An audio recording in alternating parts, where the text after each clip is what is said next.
एक बार एक साधु से एक सम्राट बहुत प्रभावित हो गया। जापान की घटना है ये। जब भी सम्राट अपने घोड़े को लेकर अपने राज्य का चक्कर लगाने के लिए निकलता, तो उस साधु को रोज देखता। वो साधु एक वृक्ष के नीचे बैठा रहता, अपनी मस्ती में मस्त। कभी बांसुरी बजाता, कभी नाचता, कभी कोई गीत गुनगुनाता और कभी चुपचाप बैठा रहता, आकाश के तारों को देखता रहता। सम्राट जब भी उसके पास से अपने घोड़े पर सवार होकर निकलता, तो वहां पर वो एक बार जरूर रुक जाता। उस साधु को देखे बिना उससे ना रहा जाता था। छुप कर वो उस साधु की मस्ती को देखता और फिर वहां से चला जाता। धीरे धीरे इतना रस आने लगा उसे उस साधु में कि समय कब बीत जाता था उसे पता ही नहीं चलता था। वो सम्राट चुपचाप एक झाड़ी के पीछे छुपकर उस साधु की मस्ती देखा करता था। उस साधु की मस्ती ऐसी थी कि सम्राट जब उसे देखता तो वो भी मस्त होकर अपने घर लौटता। ये रोज का काम हो गया था। एक दिन वो सम्राट इतना भाव विभोर हो गया कि उस साधु के चरणों में गिर पड़ा और कहा कि महाराज, यहाँ मैं अब आपको और नहीं रहने दूंगा। वर्षा करीब आ रही है। इस वृक्ष के नीचे आप बारिश में कैसे रहोगे? मेरे महल में चलो, उस पर कृपा करो, मुझे सेवा का अवसर दो। ये सुनते ही वो साधु उठकर खड़ा हो गया, अपनी झोली उठा ली और कहा कि चलो। ये देखकर सम्राट को बड़ा सदमा लगा। सम्राट कह तो रहा था कि महल चलो, लेकिन प्रसन्न होता ये सुनकर कि फकीर कहता, कैसा महल? कहाँ का महल? हम जहाँ हैं वहीं मस्त हैं। हम महल वगैरह में नहीं रह सकते। हमने तो कपड़ों का त्याग किया है। सम्राट के मन में तो ये सब सुनने की इच्छा थी।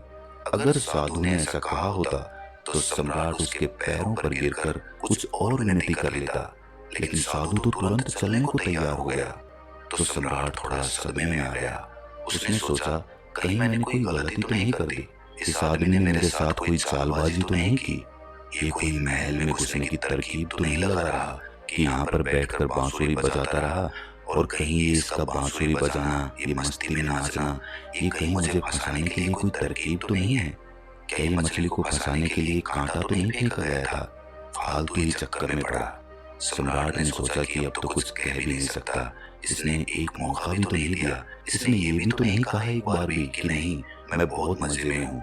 क्या बारिश, क्या सर्दी, हमारे लिए सब एक है। सम्राट ने सोचा कि क्या साधु है ये, आराम की बात आते ही तुरंत हाँ बोल दी। सम्राट के मन का सारा भाव ही खत्म हो गया। सम्राट ये सब सोच ही रहा था कि वो साधु तब तक सम्राट के घोड़े पर चढ़कर बैठ गया। सम्राट को जिंदगी में पहली बार पैदल चलना पड़ा, जबकि वो साधु बड़े मजे से घोड़े पर बैठकर जा रहा था। सम्राट के दिल को बड़ी चोट लगी कि ये तो मैंने बड़ी जल्दबाजी कर दी, बहुत बड़ी गलती हो गई। लेकिन सम्राट अब अपनी बात से पलट भी नहीं सकता था, क्योंकि वो अपने वचन का पक्का था। सम्राट ने सोचा कि ये भी महल में पड़ा रहेगा, इतने लोग तो पड़े हैं, ये भी पड़ा रहेगा तो क्या फर्क होगा। लेकिन सम्राट के मन में उस साधु के लिए सम्मान खत्म हो चुका था। साधु तो महल में जाकर रहने लगा, पर सम्राट को दिन प्रतिदिन कष्ट बढ़ने लगा, क्योंकि साधु ऐसी मस्ती में रहता था। जब यही साधु उस वृक्ष के नीचे मस्त रहता था, तो सम्राट के मन में उसके लिए आदर पैदा हो गया था कि ये कैसा गजब का त्यागी है। साधु तो वृक्ष के नीचे भी बांसुरी बजाता था और महल में आकर भी वो बांसुरी ही बजाता था, लेकिन अब वो मखमल के गद्दों पर बैठकर बांसुरी बजाता था। ये सब देखकर सम्राट की छाती पर सांप लौट जाता था कि कहाँ का आदमी मैं उठा लाया, ये कोई साधु ही है। सम्राट से भी ज्यादा शान से वो रहता था। सम्राट को तो कुछ चिंता फिक्र भी थी। आखिर अपना साम्राज्य, अपना महल, अपनी धन दौलत, सैकड़ों चिंताएं थी, लेकिन उस साधु को तो कोई चिंता नहीं थी। वो तो बांसुरी बजाए, नाचे, मस्त भोजन करे। 6 महीने किसी तरह सम्राट ने बर्दाश्त किया, लेकिन बात बढ़ती गई। सम्राट के लिए सहना मुश्किल हो गया। एक दिन सम्राट ने कहा, महाराज, एक निवेदन करना है। अब मुझ में और आप में क्या फर्क है? साधु ने कहा, फर्क जानना चाहते हो? सम्राट ने कहा, हाँ महाराज। साधु ने कहा कि तुम 6 महीने क्यों फालतू परेशान रहे? ये बात तुम्हें उसी वक्त पूछ लेनी चाहिए थी जब मैं घोड़े पर बैठा था, क्योंकि मैंने तो देख ही लिया था कि ये बात तुम्हारे मन में उसी वक्त उठ गई थी। जब मैं झोला उठाकर राजी हुआ चलने को, उसी वक्त तुम्हारा चेहरा मैंने देख लिया था। ये प्रश्न तो उसी समय तुम्हारे भीतर था। अरे बुद्धू, तुमने 6 महीने तक अपनी छाती क्यों जलाई? वहीं पूछ लिया होता। मैं झोला डालकर फिर वहीं बैठ जाता। किस बात का संकोच कर रहे थे तुम? लेकिन मैं प्रतीक्षा कर रहा था कि देखूं कब तक तुम पूछते हो। तो कल सुबह फर्क बता ही देता हूं तुम्हें। लेकिन हाँ, गांव के बाहर बताऊंगा। सुबह सम्राट जल्दी उठा। उत्सुक था जानने को कि क्या फर्क है। सम्राट ने सोचा कि क्या फर्क हो सकता है। मुझे तो कुछ भी फर्क नहीं लगता। खाना जो मैं खाता हूँ वही वो खाता है और मुझसे भी ज्यादा मांगे करता है, ये लाओ वो लाओ। मैं जिस कमरे में रहता हूँ उससे भी ज्यादा सुंदर कमरे में रहता है वो। मेरा 2-3 नौकरों से काम चल जाता है, ये पूरे दिन 15-20 नौकर साथ रखता है। इसकी जरूरतों का तो कोई अंत नहीं, मांगे ही चला जाता है। कपड़े इतने शानदार पहनता है कि मुझे कोई देखे तो समझे कि मैं इसका मंत्री हूँ। ये खुद ही इस महल का सम्राट मालूम पड़ता है। कम से कम महल के बाकी लोग मुझसे डरते तो हैं, इसकी आंखों में तो डर नाम की कोई चीज भी नहीं है। बस पूरे दिन बिना किसी चिंता के मस्त बांसुरी बजाता रहता है। आज मैं भी देखूं कि क्या फर्क बतलाता है। सम्राट सुबह सुबह साधु के कमरे में पहुंच गया। वहां जाकर देखा तो साधु ने वही पुराने कपड़े पहने हुए थे जो वो उस वृक्ष के नीचे बैठकर पहनता था। उसी झोले को अपने एक हाथ में उठा रखा था और दूसरे हाथ में बांसुरी लिए तैयार खड़ा हुआ था। सम्राट ने कहा, चलिए महाराज। दोनों महल के बाहर निकल आए। चलते चलते गांव की नदी पार हो गई। कुछ देर बाद वे गांव के बाहर आ गए। सम्राट ने पूछा, अभी और कितना चलना है? साधु ने कहा कि बस कुछ देर और। चलते चलते सुबह से दोपहर हो गई। सम्राट ने कहा, बस अब और आगे नहीं, जो भी कहना है यही कह दो। साधु ने कहा, मैं तो आगे चलता हूँ, तुम चलते हो कि नहीं? सम्राट ने कहा कि मैं कैसे चल सकता हूँ? मेरा महल, मेरी बीवी, मेरे बच्चे, मेरी धन दौलत सब कुछ मुझसे जुड़े हुए हैं।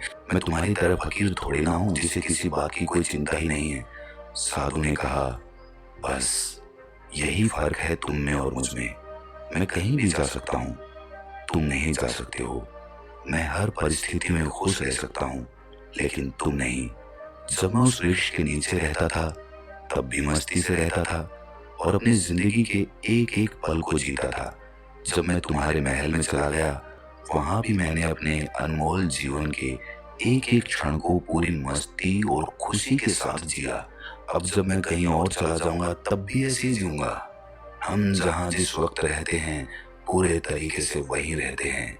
हम ना तो अपने बीते हुए कल के बारे में सोचकर पश्चाताप करते हैं और ना ही भविष्य की चिंता करके अपने वर्तमान को खराब करते हैं। हम तो बस आज में जीते हैं, क्योंकि हम समझ चुके हैं कि जीवन तो आज में है, अभी इसी पल को जीने में है।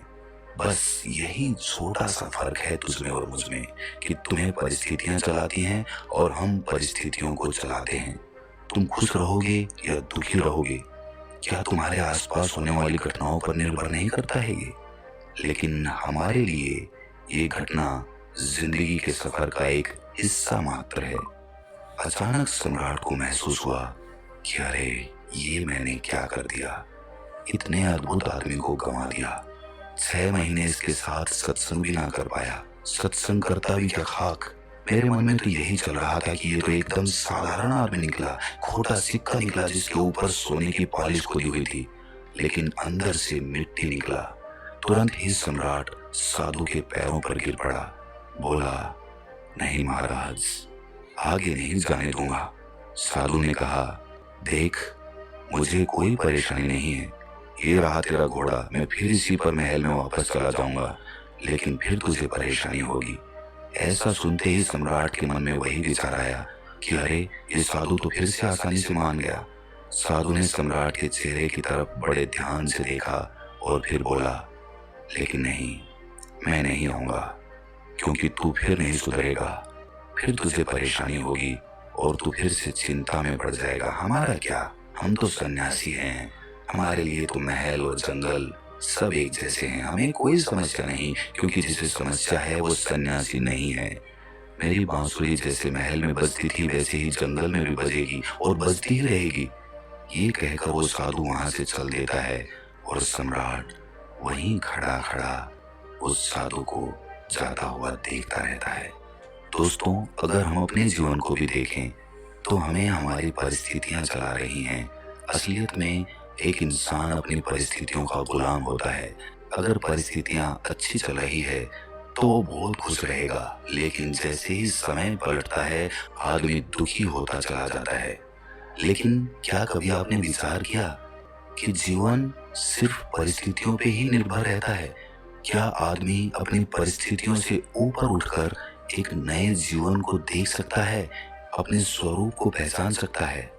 जरा इस बारे में जरूर सोचना, और आखिर में आप पाओगे कि तुम भी अपनी परिस्थितियों से बाहर निकलकर एक नए स्वरूप को, एक नए जीवन को देखना तो चाहते हो, लेकिन तुम्हारी परिस्थितियां तुम्हें बार बार पीछे खींच लेती हैं। तुम परिस्थितियों के गुलाम हो चुके हो। तो कोई तो ऐसा रास्ता होगा जो हमें उन परिस्थितियों से बाहर निकालकर एक परमानंद वाले जीवन से साक्षात्कार करा दे। ऐसा कौन सा तरीका है? खुद से चिंतन करना, सोचना। चिंतन करने से ही आपको रास्ता मिलता है। मैं आपको सब कुछ नहीं बता सकता, सिर्फ एक राह दिखा सकता हूँ, लेकिन उस पर चिंतन तो आपको ही करना होगा। तो दोस्तों, कैसी लगी ये कहानी आपको? कमेंट सेक्शन में जरूर बताना, और अच्छी लगी हो तो इस चैनल को सब्सक्राइब जरूर कर लेना। तो मिलते हैं अगली किसी कहानी में। तब तक के लिए अपना ख्याल रखें। वो मुझसे